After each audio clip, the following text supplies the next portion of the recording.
I want to talk about AI agents. 2025 shaping up to be the year of AI agents. Tons to talk about here. OpenAI is planning to charge between $2 and $20K a month for different levels of AI agents. These would be basically cron jobs. They would run in the background and do things for your company that humans are doing right now.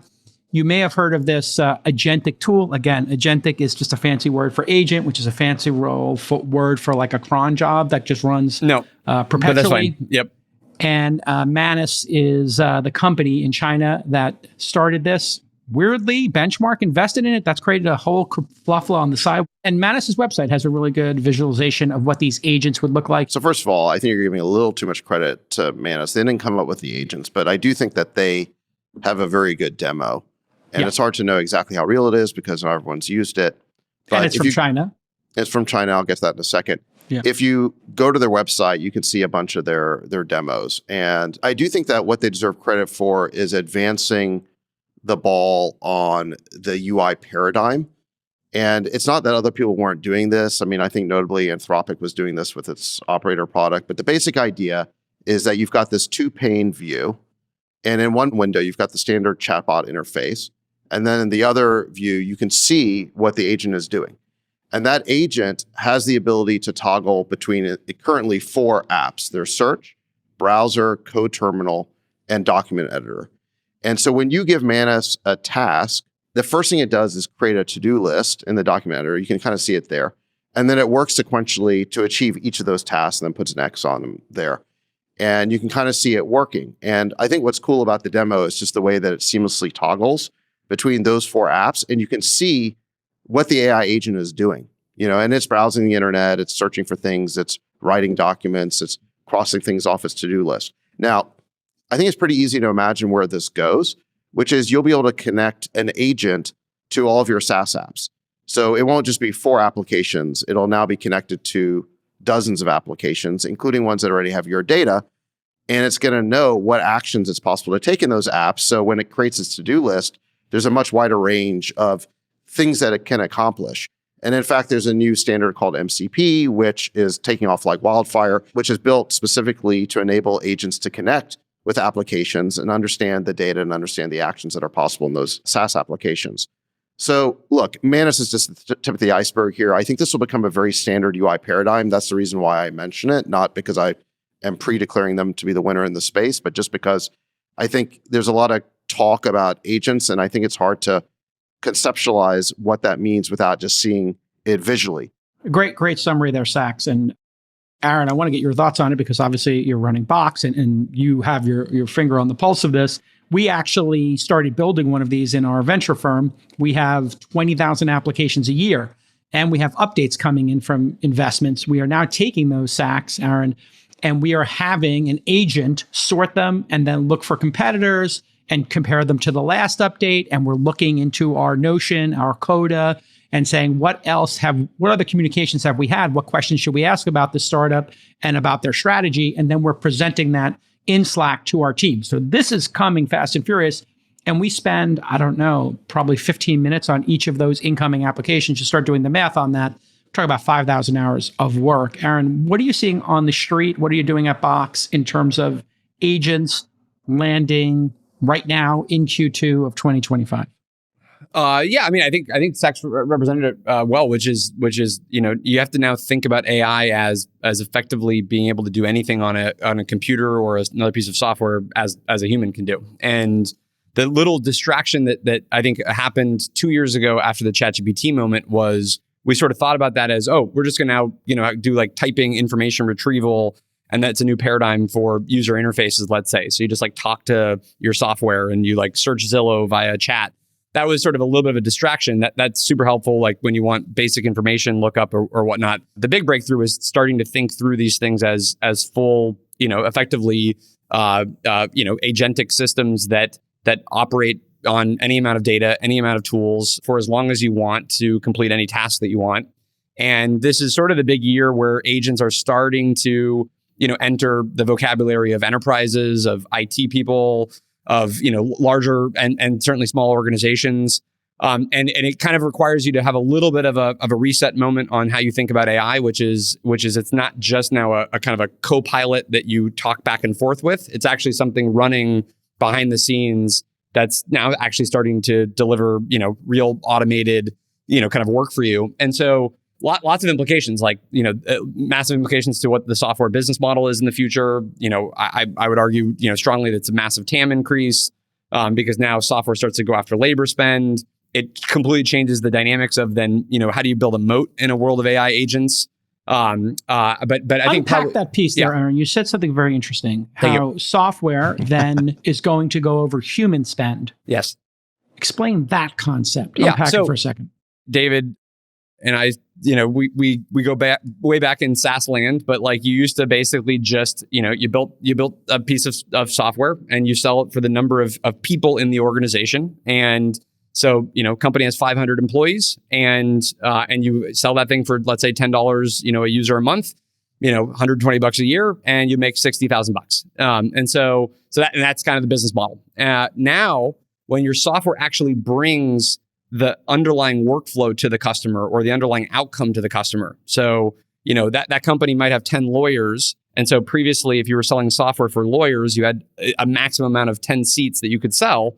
Now, all of a sudden, if your AI agents are doing the equivalent of, let's say, paralegal work or some form of professional services, all of a sudden, you might be able to sell a multiple of the initial kind of 10 seats that you would have sold previously. So you see it as a huge opportunity because now you're not enabling a human to be 5% more productive. You're replacing a human, or you're replacing 1 out of 10. Yeah, and actually, I'm going to do an underscore on this point though. I don't like the word replace, because I think actually most of the upside is actually going to be for companies that now deploy labor at things that they wouldn't have deployed labor at before. Got it. And maybe I'm biased from the view we have, but most of our conversations with customers are when they have AI agents, they can actually now go and actually deliver work in areas that would have been unaffordable previously. So they weren't doing the work. This is And 100% true in yeah. logistics. So like we're making thousands of phone calls a day using AI, calling truck drivers. And if we have a load, we've got 400,000 truck drivers using the mobile app, the Flexport mobile app. I don't have enough loads to keep them all checking it every day to see if there's a load that matches them. And if they don't check it, they're useless to me. Now, and it was too expensive to call the truck driver and have a human call and talk to them, even if it's a human in a call center in the Philippines. Whereas with AI, it's almost free. I'm calling thousands of them a day going, hey, this load looks like it's a good match for you. Are you interested? And then we activate them on the platform. That's new work that wasn't going to happen before, not just a replacement. Yeah, I think like we have, in the Valley, unfortunately, we've been co-opted a little bit somewhat with a little bit of a doomer, mindset in some areas. And we think of then AI as, okay, like it's all fixed pie. It's going to replace things. And on the ground with large enterprises, the vast majority of the use cases are it's the ability to finally review the contracts that we never got around to reviewing. It's the ability to finally automate an invoice process that we never did. It's the ability to go in and just create marketing campaigns in every language that we never got around to. And so I think that'll probably be actually like 90% of the usage of AI in the future will be things that if we look back and we snap the line right now, and we said, this is what knowledge work is today. 90% of AI usage will be things that we don't do today. 10% will replace, what we're doing in some areas. I think that's the right take, because Chamath, I can tell you in our firm, we would never have associates or researchers or analysts. Sachs, you also were in this line of work as well, venture capital. You would never have them review legal documents. That's something lawyers would do in the legal department. But now, because of AI, we have them say, here's the safe, here's the term sheet, here's the edited version, dump it all in, find out what the changes are, what are the deltas here, and then let's have a discussion about what the founder changed in a standard document. And we don't have to bother with an attorney, and maybe you wouldn't have even checked those documents if you were, a seed fund or an angel fund. You would just go along for the ride because you're the 10th person signing the document. So what do you think, Chamath, here in terms of the premise that maybe it's 10% replacing work that's happening, but this is blue ocean and we're going to do 90% of like new stuff that we just never got to? Yeah, I tend to believe that's true. I think the customers that we sell into at 80/90 are largely large enterprises as well, so not dissimilar to Aaron's customer base. What I would say is that what they are encountering is the trough of disillusionment. And I don't know if, Aaron, you're seeing this as well, but every single CIO ran around signing up some sort of AI product, in large part because their CEO would say to them, hey, what's your AI strategy? And the reason the CEO asked them that is that at some point somebody on the board said, what are we doing about AI?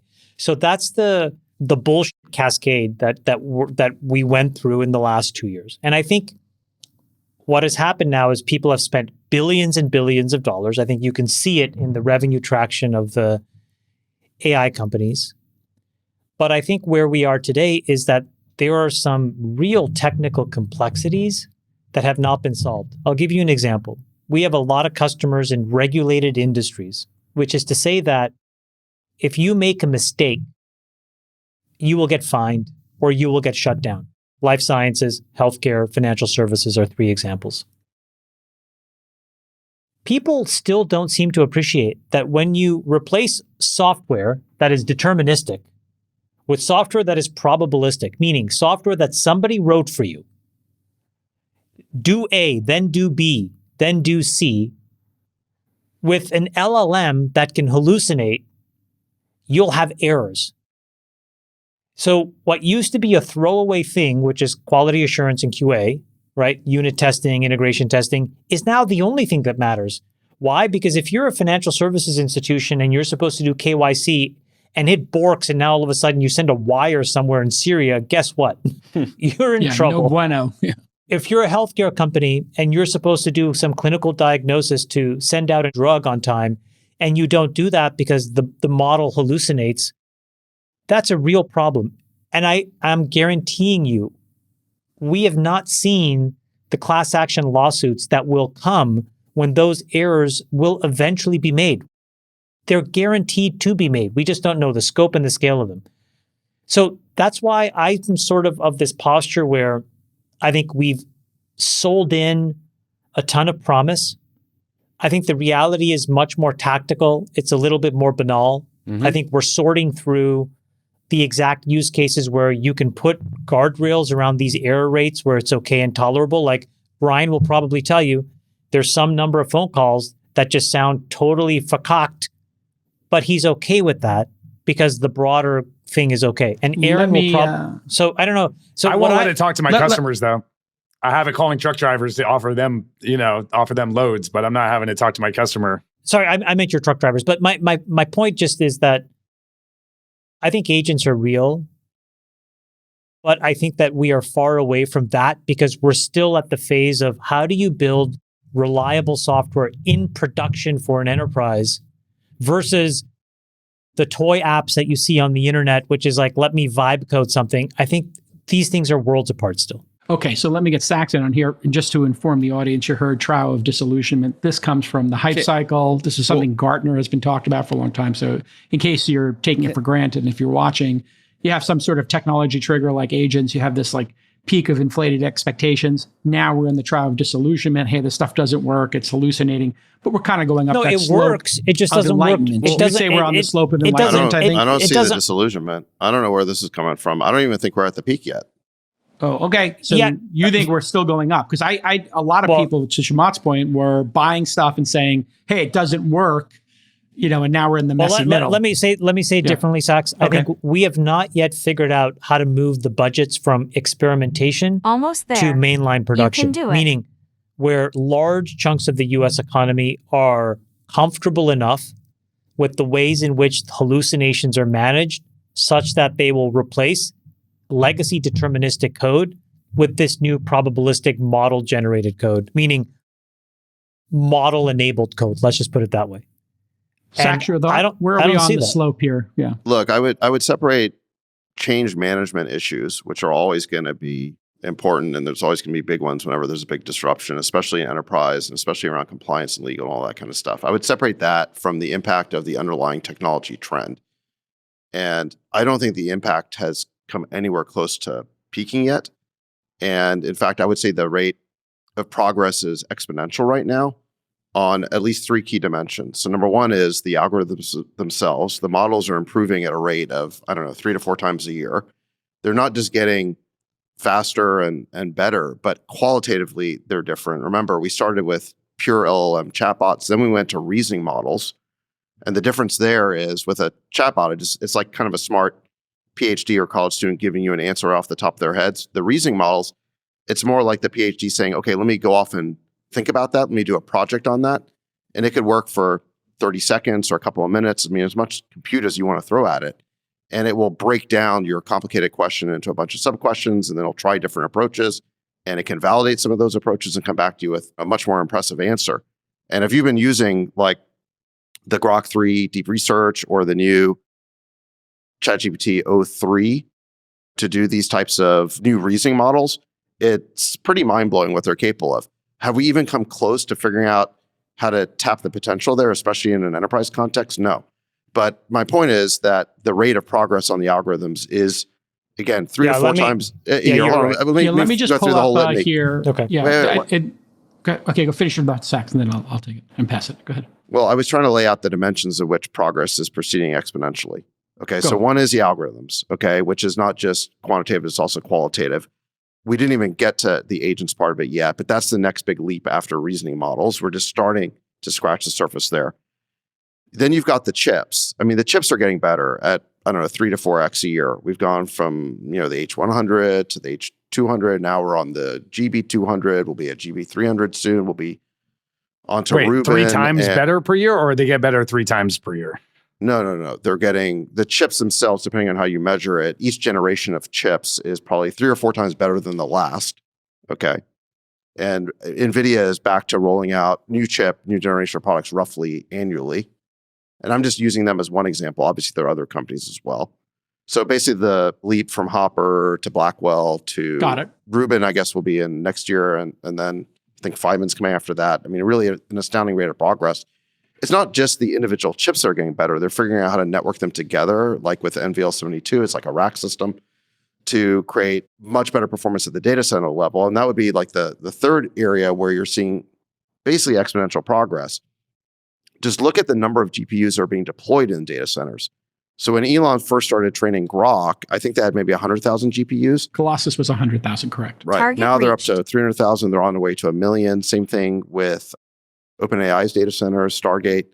And within a couple of years, they'll be at, 5 million GPUs, 10 million GPUs. So, and you see that on the power side, right? You're going from 100 megawatt data centers to 300 megawatts to, we're just starting to now see the first gigawatt power data centers. I don't even think they're live yet, but this is where they're trying to get to. And I don't think it's beyond the realm of possibility that we could be at 5 or 10 gigawatt data centers in the next, several years. So my point is just look, the algorithms, the chips, and the data centers are all improving or scaling at a rate of, 3 to 4x a year. That's 10x every 2 years. Okay. Where people don't understand exponential progress is that if you're getting better at 10x every 2 years, that doesn't mean you'll be at 20x in 4 years. It means you'll be at 100x. So the models, the chips, and the data centers will all be 100 times more powerful in 4 years. Let's say at the end of this presidential term. So you multiply those things together, the algorithms, the chips, and then the raw compute that's available, you're talking about a 1,000,000x increase, some of which will be captured in price reductions. Some of it will be in the performance ceiling. And then some of it will just be in the overall amount of AI compute that's available to the economy. But the impact of this thing is going to be absolutely massive. And I think people still don't even appreciate that fact because they don't understand exponential progress. Yeah. And I think maybe just to square the circle, because everything is that you just said, Zach, is what I think is propelling the industry. And then the reality on Chamath's side, like just to connect the dots. So we have an eval test that we do where we run enterprise data through every model to kind of figure out its accuracy rate and how much, it's not even hallucination, but just literally how much data does it miss when we ask for facts. The best model in the world, actually, interestingly, was Grok 3 on this particular test. We send it 500 documents and we ask for 40 data fields back from the documents. And so it has to get every single data field correct. And we only do a single pass. So we send the document to the model. We get a single pass back. Right now, the best score is about 90%. And so you can imagine a number of industries where you can't have 90% accuracy, if you give something, a question on 40 data fields. Now, there's ways to solve it. Is you rerun it multiple times or you chunk up the document into smaller parts. And so it doesn't get confused by the large context window. But a lot of the people that were deploying AI a year ago or a year and a half ago weren't doing that. And so they did have a kind of a pilot run of something, and it kind of worked okay. And what they have to realize, back to your point, Sachs, is like this space is literally exponentially, changing. And so if you don't use the latest methods of, okay, you have to actually like run the data through the model multiple times, and you have to chunk up the data into smaller parts, and you have to use a reasoning model, and you have to make sure that your prompt is like hyper tuned for the particular use case. If you haven't done those 4 things, then you probably will actually end up with a project that fails.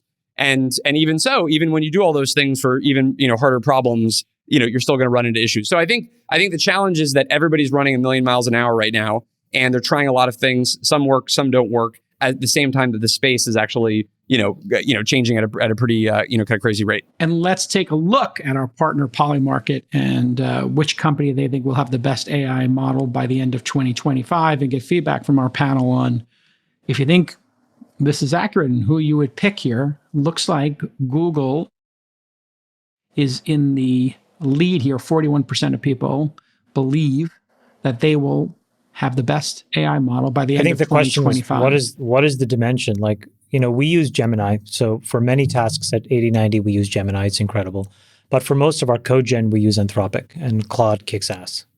It's exceptional. This is based on the best scores in the chatbot arena, which just became a for-profit company. Yeah. So that is slightly different because people have gamed those tests. So that is a rub there. People are now building their AI model for the eval unit, right? All the models are way overfitted for these evals. So, but if you had to pick, so I guess, Chamath, you're saying you have to take it task by task. It's what depends on task. I agree. What Zach said is right. So it's kind of like what problem are you trying to solve, and then you have to ride this technology wave that is compounding very quickly. All I was just trying to get across is that the error rates have been diminishing, but not nearly as fast as you need for some sectors of the economy. Right. So you can use a model to generate deterministic code. That's great. And as long as you unit test it and integration test it, it'll be fine. But I'm saying if you're going to use a model in production, in an environment where if stuff goes wrong, there are consequences. We're not there yet.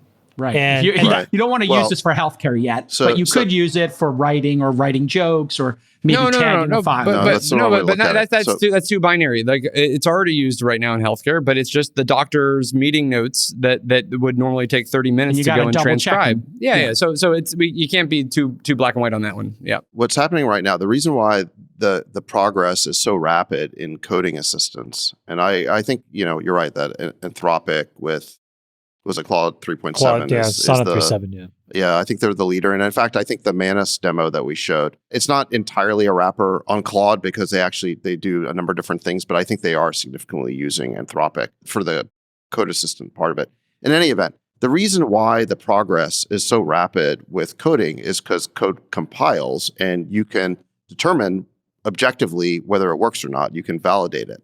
And so that makes it a perfect area for AI to get better at through reinforcement learning and test time compute. Is AI tries a bunch of things, it sees what works, it sees what compiles, sees what the user then accepts, and then to be able to learn and iterate based on that. That's why coding right now is really the big breakthrough application and use case. But it's not going to be the only one. I mean, math is another good area where I think AI is improving rapidly, again, because math, you have proofs and you can look at the results and see if it validates.